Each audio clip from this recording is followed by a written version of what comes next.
Let's go ahead and talk some Let's Utah talk Jazz. some Utah Jazz basketball, man. Let's do it. Always.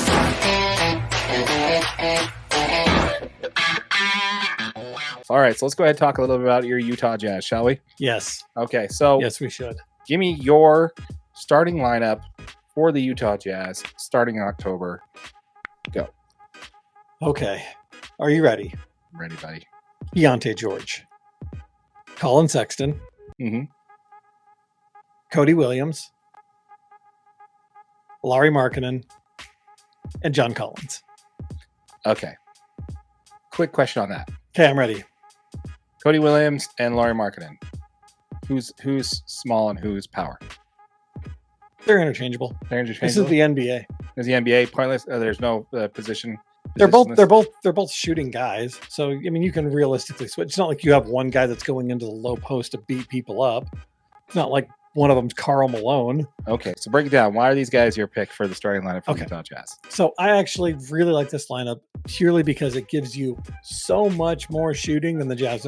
The fact is I do believe the Jazz are going to try to put a roster together and a lineup together that is going to give some of these young guys the best possible chance to get playing time. And I think this is such a different lineup than we've had in so many past years, because this would be the first time ever that the Jazz have 5 guys on the floor. Sorry, the first time in a long time, not forever, but the first time in a long time the Jazz have 5 guys on the floor that can actually shoot the basketball. Okay. They can actually shoot a 3-ball, right? You know, as far as you've got plenty of length on the court. Colin Sexton's your smallest player on the floor at this point at 6'3". Yeah, you're going to need Keontae to shore up his defense, but having 5 players on the court that can shoot the 3-ball, even be a remote chance of shooting the 3-ball, is going to create a ton of space. It's going to give Lauri a ton of flexibility. You're going to give guys to work off of screens and on screens. It's going to give Lauri some catch and shoot threes, which obviously is his bread and butter in the league. I think this is the way that it goes. I think Cody Williams probably beats out any of those other guys. I got you. You know what I mean? I like what you're going with there. I agree with you to an extent. So do you want to hear my starting option here? Yeah. Okay. So we have point guard. We have Keontae George. Shooting guard, we have Colin Sexton. Small forward, we have Lauri Markkanen. Power forward, we have Taylor Hendricks. And at center, we have Collins. Well, that's pretty close, actually. So the only reason why we have it that way, and I want to touch on this real quick when it comes to why we're not starting Walker Kessler and why we're starting John Collins, is simply because of that contract, man. You can't not have that contract sitting on the bench. Would the Jazz in the past sit their star player just simply because he's not meshing well with the team, even though he's the highest paid player on the team? Probably. But in this case, I don't see that happening. I think he's going to earn a starting role. I definitely think Kessler is going to probably be the first one off the bench to alleviate with him. But you also got to remember that Kessler kind of did fall out of favor with this team last year when not really kind of buying into the system on how the Jazz want to use him, which is the pick and roll, pick and pop, and pick and dive type center. Like they had with Rudy, he wanted to be more of a, pop out and shoot 3 type, shoot the corner 3 type thing, which didn't work. And then, we kind of expected him to get a lot more time with USA basketball in the Eurobasket, whatever, the World Cup thing they did. Not the Olympics, the one that doesn't matter, that no one cares about, the other one. Correct, FIBA, there we go. I'm just kidding. We actually watching FIBA. It was a lot of fun. It was a lot of fun to watch these Jazz players for different countries play. But he did not perform well with that team. I didn't think he was misused, but I have a better idea of why, is because he didn't want to fill the role he was fit there to be. So I kind of feel like he's kind of fallen out of. I would not be surprised if he's not on this Jazz roster by the end of the year. So when it comes to first off the bench, I actually have JC at shooting guard, Patty Mills at point guard, and Williams at small forward. As far as the backups, I have Bryce Sensabaugh at point guard, Filipowski as a power forward / center, and Juzang as a small forward as the backups to the first off the bench. So that's crazy. I have Clarkson as the first guy off the bench, with Patty Mills probably being the next guy. I have Taylor Hendricks filling in for either Williams or Markkanen, and I think they're going to use I do think Hendricks probably has a very good chance of being the first guy off the bench if Cody Williams does win that starting spot. And then they move Lauri to the 3. I think those 3 guys are almost interchangeable because they all do kind of shoot the 3-ball. They're all 6'10" to 7 foot.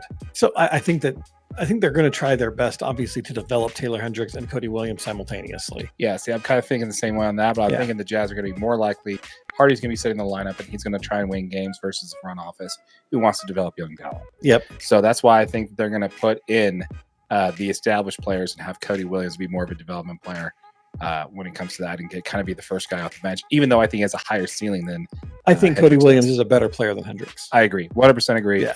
But I definitely think that he's better he's more NBA size ready at the power forward position than Williams. So that's just kind of where and this could both be either way on this one, guys. We still don't know what the Jazz's game plan is. Are they going to try and be one of the 5 worst basketball teams in the NBA, or are they going to try and push in the chips in the middle and try and make a run for it just like they did last year and be on the outside looking in? Who knows? We don't really know, and that could go either way. That if I knew the Jazz's intentions, that would preset what I think their starting rotation would be. Yeah. If they're going to tank, this is not the starting rotation I'd go with. No, but I think this is a great starting rotation if you're trying to develop young players, as well as the starting lineup's not very good.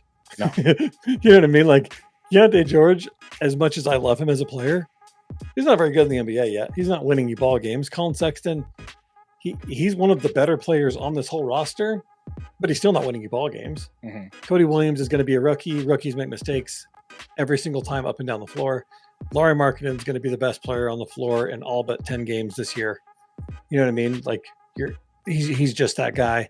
And John Collins, the big reason that I have John Collins on the floor in this starting rotation is because I do believe the Jazz are going to try to maximize and show off John Collins so that they can use him as an asset to trade. I just don't know how for any future. Well, I mean, the fact is that someone is going to need somebody. I know he's got a stupid contract, but it's not stupid on 1 year left on his contract. Yeah, well, it depends. Yeah, true. There's no such thing as a bad 1 year deal. Very good point. You know what I mean? So very solid point. They're going, if they look to move Collins just to add value or to equal out a trade, like his contract is the one you're going to try to move. Right.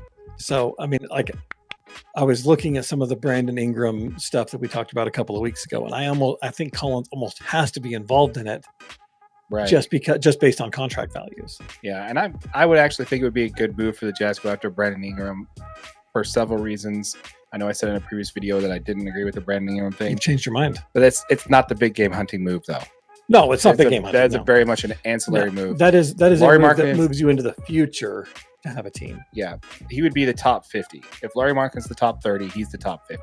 Yeah. Right? So he would not be a better player on this team than Lauri Markkanen is. No. But he definitely would be a better piece for Lauri to have around.